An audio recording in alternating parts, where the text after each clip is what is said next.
এবার metal presence কৃষি সংবাদ সুজলা সুফলা।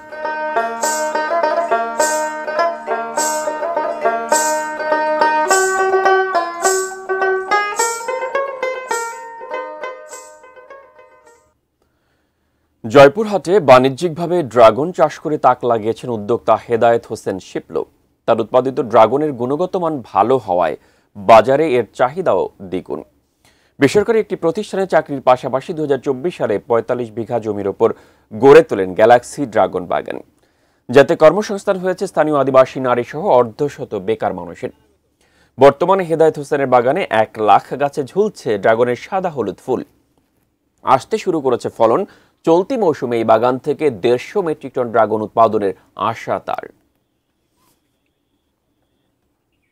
আমরাও এখান থেকে তাদের মাধ্যমে শিখে আমরাও করতে পারি, ছোট করে হলেও করতে পারি। আমরা সকলে মিলে কাজ করি এখানে আমাদের সংসার সচ্ছলভাবে চলে। যে এখান থেকে স্বাস্থ্যকর, পুষ্টিকর এবং মানসম্মত ফল আমরা নিজেরা উৎপাদন করব এবং ভোক্তার কাছে সরাসরি পৌঁছায় দেবো, এটা আমাদের মূল টার্গেট। পাশাপাশি দেশের চাহিদা পূরণ করে বিদেশে পাঠাবো।